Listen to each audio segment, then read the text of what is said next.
데살로니가 후서 첫 번째 시간입니다. 오늘은 1절부터 12절 말씀, 1장 전체를 다 살펴보겠습니다. 데살로니가 교회는 전에 전설을 살펴볼 때 드린 말씀이 있습니다. 참으로 칭찬을 받은 교회다. 초대교회 가운데 이런 교회가 없었다는 말씀을 드렸습니다. 후서를 봐도 그렇습니다. 정말 상상 이상의 교회였다고 생각이 듭니다. 이 시대에 이런 교회가 있을까? 참 있었으면 좋겠습니다. 찾아보고 싶습니다. 우리라도 데살로니가 교회 같은 그러한 모습으로 믿음 생활을 하고 칭찬받는 교회가 되었으면 좋겠습니다. 전에도 말씀드렸습니다만 데살로니가 교회는 형제 사랑이 나타나고 있었습니다. 그 부분에 대해서 사도가 지적하거나 더 열심을 내라는 말씀을 하지 않습니다. 뿐만 아니라 기독인들의 가장 중요한 덕목, 믿음의 모습은 주님이 오시는 것을 기다리는 겁니다. 데살로니가 교회 성도들은 주님이 오시는 걸 학수고대하고 있었습니다. 그래서 사도 바울은 주님이 강림하실 때의 모습을 전서에서도 일러주고 있고 오늘 후서 1장 말씀에서도 일러주고 있습니다. 데살로니가 전서에서는 심판에 관한 모습이 구체적으로 나타나지는 않습니다. 간접적으로는 설명이 되지만 이 후서에 와서 드디어 강림할 때 있을 심판을 설명해 주고 있습니다. 오늘 말씀에 그것을 우리가 먼저 살펴본다면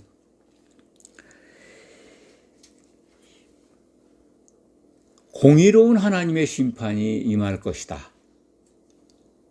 그때 하나님의 의에 이르고 선을 이룬 자들에게는 상을 주고 하나님의 말씀을 거역하고 하나님을 복음을 받아들이지 않는 자들, 복음을 들었지만 그것을 인정하고 순종하지 않은 자들은 멸망의 형벌을 받게 될 것이다 라는 말씀을 이제 8절, 9절에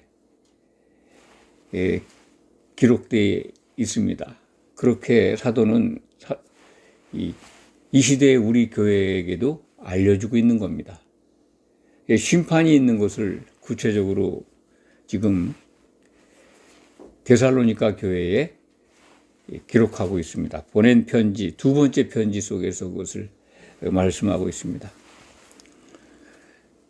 10절 말씀을 보면 좀 우리말 번역이 참 어눌하다 못해 아주 잘못되어 있다라는 것을 미리 말씀을 드립니다. 전에도 이 부분을 말씀드릴 때 설명드린 바가 있습니다만 오늘은 좀 더 구체적으로 바로잡는 그런 시간을 갖도록 하겠습니다.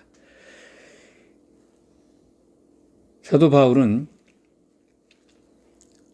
데살로니가 교회에 이 칭찬을 먼저 합니다. 항상 너희 때문에 하나님께 감사한다. 그것이 이제 3절에 기록되어 있죠. 형제들아, 사도가 교회에 들어와 있는 성도들을 향해서 부르는 호칭이죠. 형제들아. 예수님의 이름으로 모인 우리들은 예수님의 형제입니다.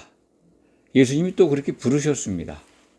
사도도 이 형제된 관계, 사도도 우리와 형제죠. 주 안에서 이 형제라고 호칭하고 우리라고 하는 것은 사도 일행입니다. 그리고 너희는 교회입니다. 이걸 꼭 신약 성경을 접할 때 기억하시기 바랍니다. 사도가 너희 곧 교회 성도들에게 주시는 말씀입니다. 너희를 위하여 항상 하나님께 감사하고 있다는 뜻이죠. 우리말 번역은 하나님께 감사할지니 하고 있다라는 뜻이죠. 하는데 그 감사하는 게 마땅하다, 당연하다. 왜냐하면 너희의 믿음이 자라는 것이 보이고, 또 더욱 중요한 게 그 믿음의 풍성함 속에서 각기 서로 사랑한다. 형제들이 서로 사랑한다고 하는 이 예수님의 세 계명이 실천되는 교회인 것을 확인받게 됩니다. 그러니까 데살로니가 교회 같은 교회가 이 시대에 꼭 필요한데 잘 보이지가 않습니다. 얼마나 형제 사랑이 뜨겁고 이 부족함이 없었으면 형제 사랑이 풍성하다라는 표현을 썼을까 하는 생각도 해봅니다. 신약 성경 가운데 이러한 교회의 이 모형이 장차 나타날 교회죠. 이 요한계시록에 기록된 7개 교회 가운데 이 빌라델피아 교회를 생각하지 않을 수가 없습니다.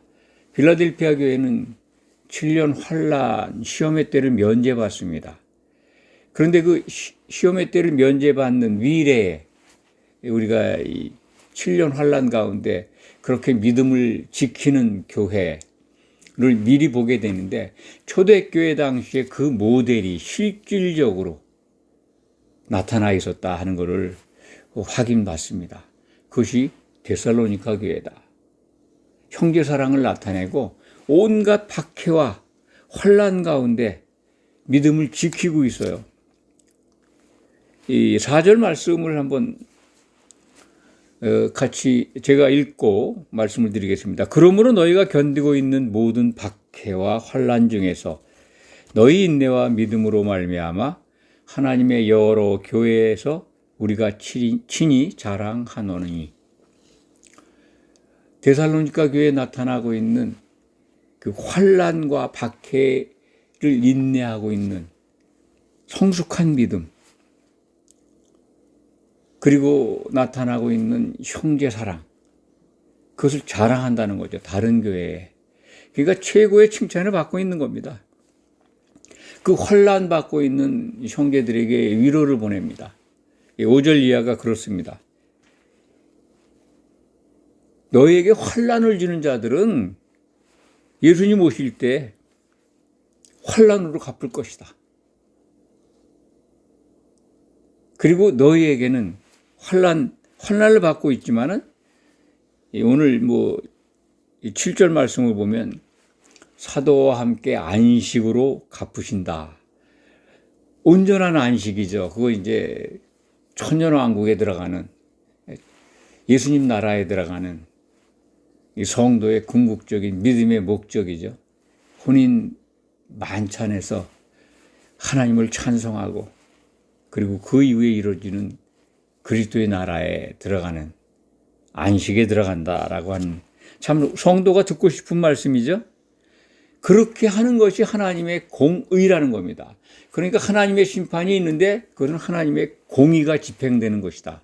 예수님이 강림하실 때, 뒤에 이제 예수님이 강림할 때라는 말씀이 나오죠. 이 7절 말씀에 보면은 주 예수께서 자기의 능력의 천사들과 함께 하늘로부터 불꽃 가운데에 나타나실 때, 이게 강림이죠. 재림을 말씀하는 겁니다. 자기의 능력의 천사들, 그리고 불꽃 가운데, 이게 같은 말씀입니다. 천사와 불꽃이 동의어예요. 천사를 이 불꽃으로 예수님이 불꽃, 자기의 사자로 삼으십니다. 히브리서에 기록되어 있는데, 이 불꽃 가운데가 바로 천사들과 함께 오신다는 표현이다 하는 말씀을 드립니다. 그때 8절이 심판을 행하신다는 말씀입니다. 하나님을 모르는 자들, 교회 밖에 있는 사람들을 지칭하는 것 같습니다만, 물론 그렇게 생각이 될 수밖에 없는 문장입니다만, 하나님을 알지 못하는 자들입니다. 모르는 자는 거죠. 그러니까 알아보지 못하는 자들, 교회에 들어와 있습니다. 근데 하나님을 잘 몰라서 복음에 순종하지 않아요. 같은 말씀입니다. 하나님을 모르는 자들, 곧 우리 주 예수의 복음에 복종하지 않는 자들. 복음을 들었는데 결국은 미혹에 빠진다든지 가르침 교훈에서 벗어나는 거죠. 그런 자들을 형벌을 내리신다는 거죠. 이게 그리스도의 심판 때입니다. 이게 백보자 심판, 마지막 심판 때가 아닙니다. 그거 꼭 구별해서 생각하시기 바랍니다. 예수님이 재림에서 일어나는 재판은, 심판은 그리스도의 심판 때입니다. 이 부분이 이제 요한복음 5장 29절에 기록되어 있죠. 예수님이 다시 오실 때 선과 악을 심판하신다라는 말씀을 제자들에게 하셨습니다. 선을 행한 자는 생명의 부활로, 그것을 이제 그의 나라에 들어가는, 신약 성경에서 이제 영생이라는 표현이 되어 있는데, 그 시대 천년왕국에 들어가는 복을 받는 거고, 악을 행한 자는 심판의 부활, 정죄를 받는 부활에 서게 된다는 거죠. 그들은 그러니까 이제 불 섞인 유리바다, 곧 지옥, 불타는 지옥에 던져지게 됩니다. 그 말씀을 복음에 복종하지 않는 자들에게 형벌을, 지옥 처분을 내리신다, 그런 뜻입니다. 이런 것들이 이제 신약 성경의 마지막 책인 요한계시록 또는 다른 신약 성경을 통해서 우리가 전부 다 확인할 수 있고 크로스 체크를 할 수 있고, 그래서 분명하게 이 말씀을 이해할 수 있습니다. 그래서 신약 성경 전체를 주목해서 잘 보아야 합니다. 신약 성경을 본다고 하는 것은 사도들의 말을 듣는다는 거거든요. 그건 예수님이 기도하신 내용에 부합하는 믿음의 모습입니다. 예수님이 기도하실 때 사도들의 말을 듣고 자신을 믿는 자들을 위해서 기도하셨는데, 그 기도에 응답하는 겁니다, 성도들이. 그러면 하나 되게 하시는 성령을 받게 됩니다. 이 9절 말씀이 이제 이 형벌의 내용을 조금 더 이제 자세하게 말씀한 거죠. 이런 자들, 곧 하나님의 복음을, 예수님의 복음을 들었는데 복종하지 않은 자들, 그들은 주의 얼굴과 그의 힘의 영광을 떠나 그리스도의 나라에 못 들어간다는 거예요. 그리스도의 나라에 들어가는 하나님 나라, 하나님의 통치를 받는 것 같았지만은 그 나라에 들어가기에 합당치 않다. 그래서 예수님의 영광을 떠나게 됩니다. 그래서 그 시대, 영원한 그런 표현은 신약 성경에서 예외 없이 한 시대라고 하는 헬라 말이라고 말씀을 드렸습니다. 그 시대에 참 아주 고통스러운 형벌을 받게 된다라는 것이 이 9절 말씀입니다. 이게 그러니까 지옥 형벌이 지금 사도 바울의 편지 속에서 기록되어 있는 겁니다. 10절과 10절 말씀이 이 번역이 참 어렵게 되어 있습니다. 잘못되어 있다는 표현이 더 적절할 것 같습니다. 제가 그것을 읽어가면서 바로잡아 드리겠습니다. 그날에 그가 강림하사 그의 성도들에게 영광을 받으시고, 성도들에게 영광 받으신다는 거예요. 예수님이 오실 때 능력, 영광을 가지고 오시는데요. 이 성도들이 그 예수님의 영광에 대해서 나타나는 겁니다. 예수님께 칭찬받는 거죠. 이것이 하나님의 통치 목적이었으니까요. 성도들을 얻어서 찬송받으시는 게 하나님의 목적입니다. 창세전에 세우신 목적인데 그게 이루어지는 거예요. 그러니까 하나님이 통치하신 내용, 결과물이 나타난 거고, 하나님의 비밀이 드러나는 게 영광입니다. 그래서 예수님이 영광 받는다고 하는 표현은 하나님께서 행하신 모든 통치의 목적, 하나님이 감춰주었던 그 비밀이 드러나는 거죠. 그래서 영광을 예수님이 받으시는 장면은 성도들이 예수님의 혼인 만찬에 들어가는 그러한 선을 행한 자들이 그렇게 영광을 돌린다는 거죠. 그렇지만 이 모든 믿는 자들에게 놀랍게 여김을 얻으시니 이 말씀이 이런 표현이 아니죠. 모든 믿었던 자들이, 이게 이제 헬라 말에 그 특수한 문법이 있는데 아오리스테라고 합니다. 과거 한 시점에, 과거 어떤 일정 시점에 그런 일이 있었다. 그러니까 과거에 잠깐 믿었다. 이렇게 이해하시면 됩니다. 많은 사람들이 과거에 잠깐 믿었던 그들이 놀랍게 여긴다는 거예요. 그 영광의 이 강림을 보고 많은 믿었던 자들이 한 시점에서 잠깐 믿었던 자들이 그냥 완전히 기절초풍한다 그런 뜻입니다. 굉장히 놀라는 거예요. 영어로 말씀드리면 이 놀랍게 여깁니다 하는 거 이게 원더입니다. 원더. 아주 우리말로 그냥 좀 쉽게 이해할 수 있는 언어를 사용한다면 기절초풍할 정도의 놀랄 만한 일이 벌어지는 겁니다. 그런 광경이 나타나는 거죠. 그렇게 영광스러운 일이 예수님의 영광과 그에 속한 자들의 그 영광을 보고 놀라는 거죠. 그것을 표현한 겁니다. 그리스도의 심판 때의 모습을 설명해 준 겁니다. 그 이제 괄호가 있는데 이는 우리의 증거가 너에게 믿어졌습니다. 여기 이제 전에도 말씀드렸습니다. 양보절이라는 걸 기억하실 겁니다. 이런 뜻이죠. 비록 우리의 증거, 사도들이 증거한 복음을 그들이 듣고 믿었을지라도 뭐 잠깐 믿었던 거죠. 그 사도들의 우리가 증거한 걸 그들이 듣고 믿음으로 나왔던 것 같은데 그랬을지라도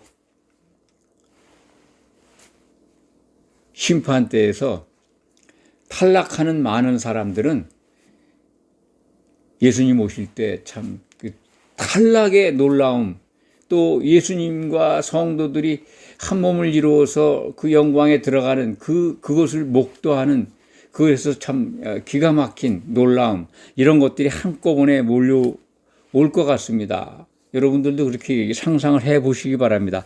그러한 표현이 10절 말씀입니다. 이것이 이제 굉장히 번역 과정에서 참 어눌하다는 표현이 부족할 정도로 크게 잘못된 부분이 있다 하는 것을 다시 한번 강조드립니다. 11절 말씀입니다. 이러므로 우리도 항상 너희를 위하여 기도한다. 사도의 기도가 등장합니다. 데살로니가 교회에 사도의 기도가 전서에서 몇 번 있었습니다. 2번 정도 제가 기억을 하는데요. 기도의 그 공통점이 뭐냐면 기억을 꼭 하셔야 됩니다. 사도가 교회를 위해서 기도하고 있는 주요한 내용은 이 시대에도 마찬가지입니다. 신약 성경을 접하면 사도의 기도를 들을 수가 있습니다. 주님이 강림하실 때 흠이 없게 보존되기를 원하고 있습니다. 그러니까 신앙생활, 믿음생활 잘 하라는 거죠. 탈락하는 일이 없도록 흠이 없이 보존되기를 원하는 기도, 그것이 사도들의 기도입니다. 오늘도 기도하고 있어요. 이 후서에 첫 번째 등장하는 기도인데, 우리 하나님이 너희를 그 부르심에 합당한 자로 여기시고, 우리는 지금 부름 받았습니다. 교회 지체가 되어 있습니다. 그런데 합당하게 선을 행하게 해 주십사 하고 기도하시는 겁니다. 여기 이제 모든 선을 기뻐함과 믿음의 역사를 능력으로 이루시고, 합당한 자, 택하고 부름 받은 자들이 교회에 들어와 있는데, 이 성령 안에서 선을 기뻐하고 그리고 믿음의 역사, 형제사랑이라고 하는 믿음의 알맹이 내용이 나타나기를 기도하고 있습니다. 그래야 주님 오실 때 흠이 없이 보존되니까요. 그러니까 강림할 때 흠이 없이 보존되기를 기도하는 내용과 같은 내용입니다. 하나님의 선이 뭡니까? 그걸 성도들이 기뻐해야 돼요. 하나님의 선은 우리가 한 몸을 이루는 겁니다. 교회 지체로 모인 우리가 예수님의 몸으로 하나 되는 겁니다. 그것은 성령이 임할 때만 가능합니다. 이것이 가능한 교회가, 이것이 이루었던 교회가 데살로니가 교회였다. 형제사랑이 나타나고 강림을 기다리는, 그러니까 성령 충만한 역사가 임했던 교회입니다. 성령의 9가지 유형이 성령의 은사라고 그러죠. 고린도 전서 12장 4절부터 11절 말씀에 성령의 은사 9가지가 기록되어 있습니다. 그것이 적어도 상당 부분 데살로니가 교회에 구체적으로 나타났다.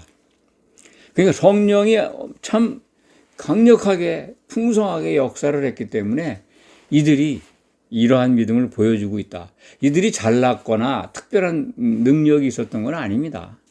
이러한 모형의 참 모범적인 교회가 초대교회의 어느 곳에서든지 한 군데 정도는 있어야 합니다.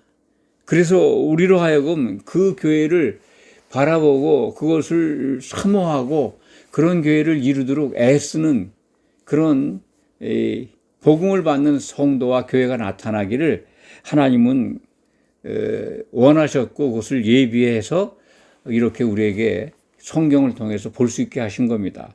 데살로니가 교회 한마디로 말씀드리면 성령의 은사가 충만하게 풍성하게 나타났던 교회다. 그 은사가 뭐 전부 다 나타나는지 모르지만 적어도 방언도 나타났을 거고 예언하는 성도들도 있었을 겁니다. 방언을 통역하는 성도들도 있었을 겁니다. 그런 것들이 있어서 성도들이 의심 없이 복음을 받아들였고 예수님의 재림을 기다렸습니다. 예, 그러한 예언과 방언이 이제는 멈춰졌습니다. 온전한 성경이 왔기 때문에 그렇습니다. 신약 성경이 완성됐기 때문에 요한계시록이 우리에게 주어진 다음에는 별도의 이러한 구체적인 성령 은사, 물론 부분적으로 나타날 수 있습니다만 예언과 방언이 그친다고 하는 고린도전서 13장 말씀을 8절 9절인가요? 7절에서 9절 사이에 기록되어 있는데 그걸 기억하시기 바랍니다. 예언과 방언이 끝났다 그러면 이상하게 생각해요.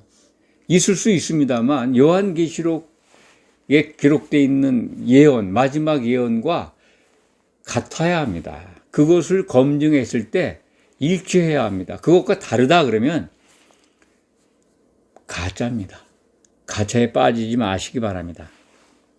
그래서 참 이 시대에서 살펴보는 데살로니가 교회, 우리가 오늘날 신약 교회들, 우리나라 특히 기독교 안에 있는 많은 교회들을 비교해서 본다면 데살로니가 교회는 상상 그 이상의 교회입니다. 정말 믿음의 모델이고 하나님께서 기다리시는 그런 교회가 아닌가 그런 생각이 듭니다.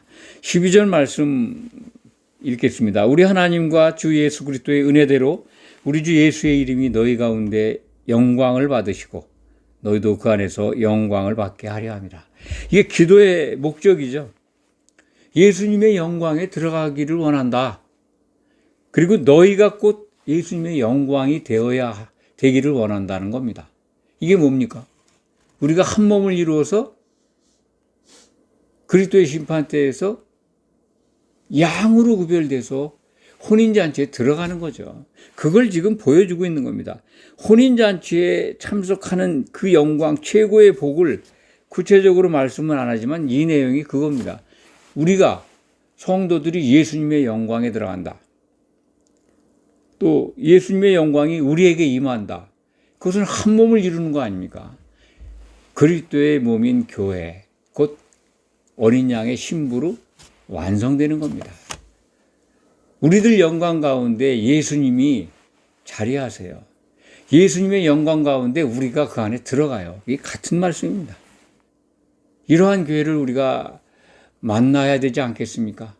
그리고 이러한 교회를 우리가 이루어야 되지 않겠습니까? 데살로니가 교회, 꿈의 교회입니다만 이 시대에 우리가 살펴보면 참 상상할 수 없는 교회지만은 꼭 이것을 이 땅에서 이루지 못하더라도 개별적인 성도들이 이러한 것들을 바라보고 영적인 교통을 통해서 참 성령 충만한 가운데 주님 오실 때 만난다면 주님의 몸으로 하나 될 수 있을 겁니다. 그것을 고대하면서 오늘 말씀을 마음에 새기고 늘 새김질하면서 신앙생활 하시길 바랍니다. 기도하겠습니다. 참으로 감사합니다. 데살로니가 교회에 주신 두 번째 편지 속에서 우리들 신앙의 궁극적인 목적을 발견합니다. 하나님을 기쁘시게 하는 선을 행하면서 주님 오실 때 주님의 영광이 되고, 그리고 주님은 우리 영광 가운데 좌정하셔서 한 몸 이루는 놀라운 역사가 일어날 것을 믿습니다. 절대로 그 날에 주님의 영광을 보고 놀라서 실족해서 절망하는 그러한 자들이 되지 않기를 간절히 소망합니다. 칭찬받는 성도로 나타나기를 원합니다. 예수 그리스도의 이름으로 간절히 기도하옵나이다. 아멘.